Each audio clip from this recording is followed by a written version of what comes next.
What the heck? What? What was I skiing on before? These can carve? Are you joking? I've been out here slandering the atomic bent skis, and this whole time they could carve? What is going on? Did I just not like the bent 100s? Is this like the Headcore 99 all over again where the width isn't as good? Holy moly, these are fun. Holy moly, woo!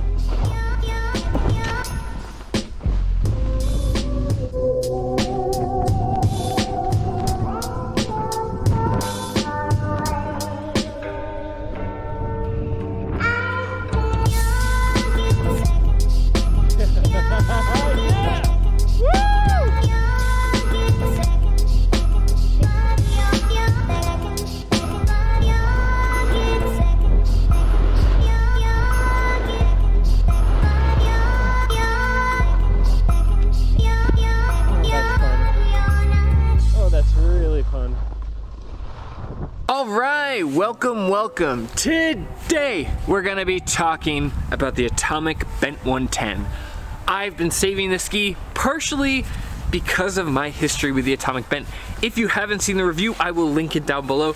But previously, I have kicked the hornet's nest by not liking the Atomic Bent 100. I said it was boring. I said that it didn't really load. I said that it was just kind of a weird cut and it didn't feel good on the snow.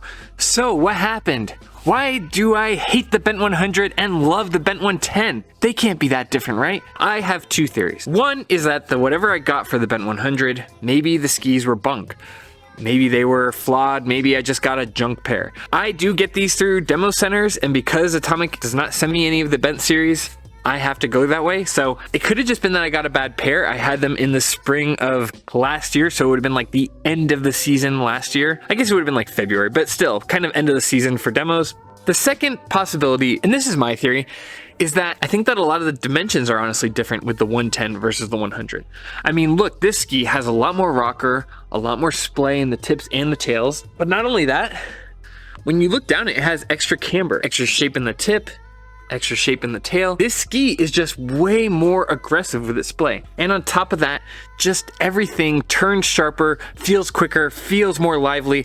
The difference between the 100 and the 110 is astounding. Now again, it could have been that I got a bad pair. It's not like I get them directly from Atomic, so it's hard to say, but I do think that this ski is better because of those shape differences. And here's why. Because some of the weaknesses that the Atomic Bent 100 has, this ski still has, it just makes up for it in other ways. Like the ski, when you carve it, it kind of has some of those similarities, but because it's got a more like kind of aggressive splay, it shortens up the turn radius and it kind of all falls into line and makes more sense. Same for like the platform you build with a wider ski. Everything on the 110 makes a lot more sense. So my theory is that the 100 is a watered down version of the 110. It just doesn't do everything as well as the 110. And this ski, now that I've skied on the real thing, I think I get it. I think I understand what this ski's about. And I've talked to ski manufacturers where they talk about there being one ski and then there's either a stretched out version or a narrowed down version of that base ski. And I think that what they wanted to do was make the Bent series more approachable for the general public. That's why they made the 100 series and the 90 series,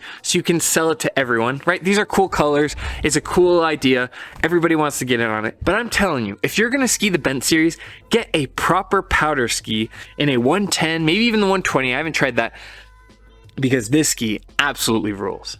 I just wanted to start that out by saying I was blown away by these skis. So let's talk construction. These skis are made out of poplar wood. They are very light feeling just in your hand. These have steel edges from Atomics, which is supposed to help them last a little bit longer.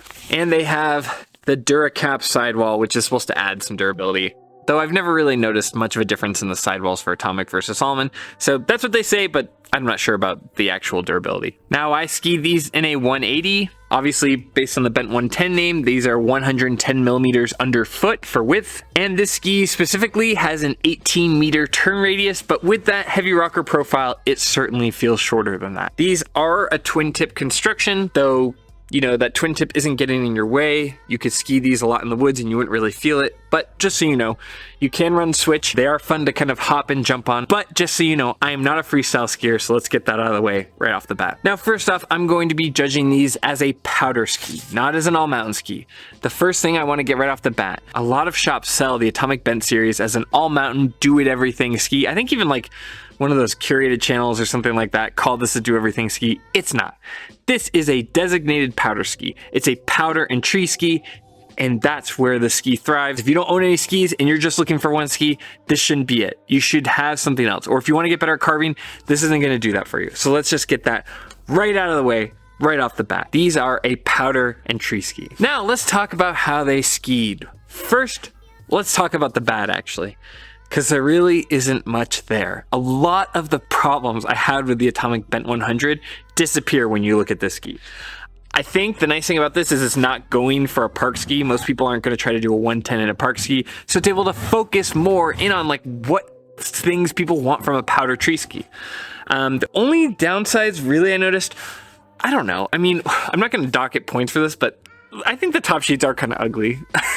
It's just become more and more robust with these wild graphics. And that's fine if you're into that. Me personally, I like monotone ski. I like something that's a little bit more basic and just allows you to focus on how the ski feels. But that's personal preference. You may like this, but again, I'm not docking any points for that. It's just a downside to consider. The other downside of the ski, I would say, is like in the longer radius turns, these aren't the most powerful skis, and they're certainly not damp, right? These are really reactive light skis. So if you're looking for a damp crud cutter ski, this isn't it either. You don't want to take this on an icy day. You don't want to take it on a chopped up day. You want this on either like corduroy groomers that can actually do pretty good, or you want this in powder. That's what the ski's made for. So buy your skis accordingly. Don't try to get this and be like, oh, this will be my do everything ski. It's so cool. This shouldn't be even like a first pair of skis. This should be a secondary powder ski. But just so you know, these are not crud cutters. It's not even really a downside to the ski, but just so you know, they are light and they do chatter at either bad conditions or super high speeds. That's it. These skis do not have a ton of weaknesses. Again, I had a complaint after complaint on the Bent 100, and the dimensions on this really iron out those wrinkles. All right, finally, let's talk about the good. I have so much to say about this. Okay, first off, this ski in powder, the flotation right off the bat, you got that Atomic Horizon tech kind of working where it splays out on either side. Super effective.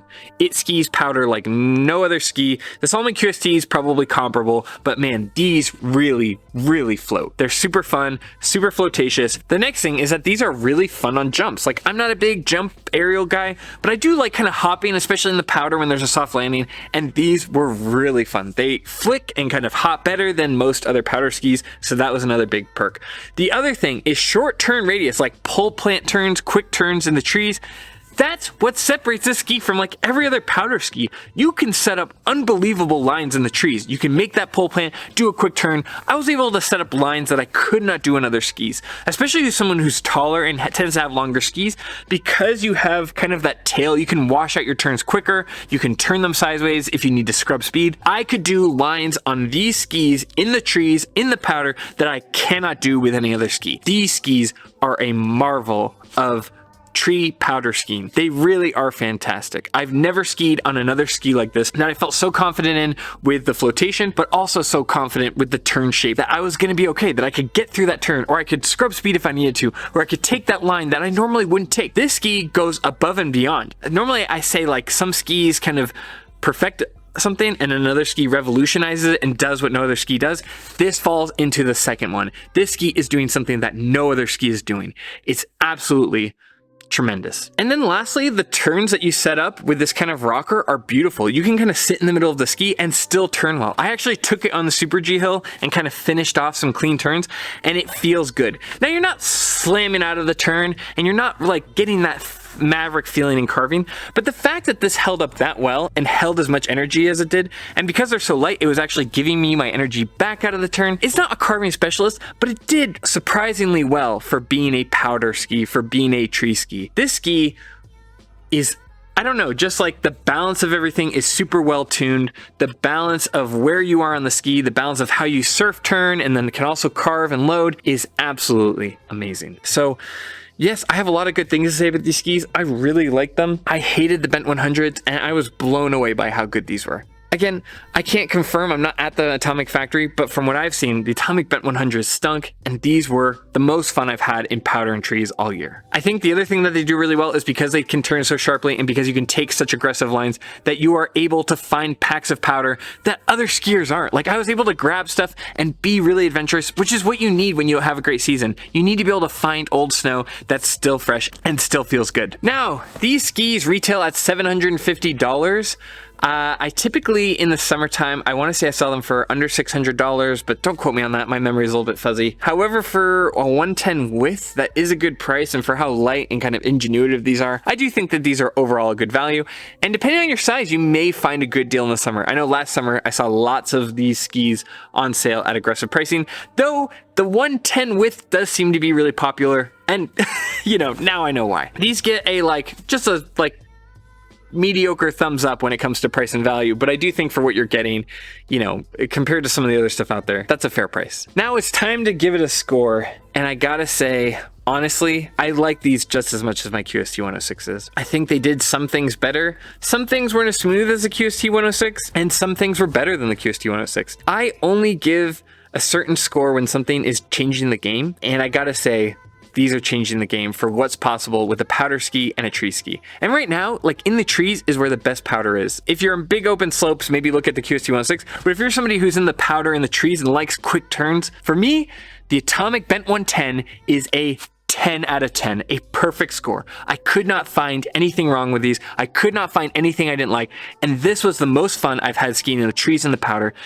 And Atomic, what is going on with the Bent 100? I swear it's just a watered down version, because all of the issues with this ski come when you try to make it really available to the mass market. That's my theory anyway. I don't know for sure, but all I can tell you is having these skis on snow, not being paid by Atomic, not being paid by anyone. I paid for the demo myself at my local shop, and these are outstanding. So for me, personally, this ski in my hand is a 10 out of 10. And this just goes to prove the point. I always keep an open mind when I try skis. I had a lot of baggage coming from the Bent 100, and I ignored it and said, you know, we're just going to see what these skis are capable of. And I'm so glad I tested these, because this is my favorite powder and tree ski. I think if you're doing big powder and open lines, I would do the QST 106, maybe the QST blank. But for someone going in the trees, looking for fresh powder, looking to kind of jump off little features, this is an absolute 10 out of 10. Perfect score. And lastly, I want to apologize to all the Bent fans, and I want to say I apologize for absolutely nothing. The Bent 100 stunk. These skis rule. There's a big difference. Maybe I got a bunk pair, but it's not my job to send, you know, rickety ski review skis. I went to the ski shop. That's what's available. But I gotta say, the Bent 100 stink. They're just trying to take a good ski and water it down. I'm not apologizing to anyone. You Bent fans, you thought I was gonna apologize. Not today.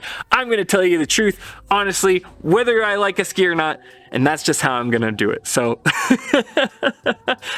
check out these skis. Make sure you try them. Make sure they're for what you're gonna do. I see people daily driving these on ice, and that would not be fun. But for a powder ski and a tree ski, it doesn't get better than this. So anyway, if you like this kind of content, please consider liking and subscribing. It helps my channel out a lot. If you want more features, you can go check out the membership. There's lots of seeing videos early, getting coaching, getting advice on skis one-on-one. If you're in the comments asking me, what do you think of these two skis? Check out the membership. But more than anything, just thank you for watching. I really appreciate that you're here.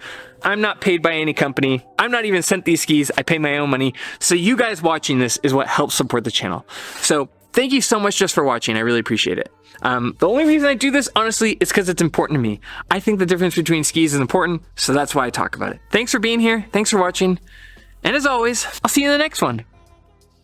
See ya.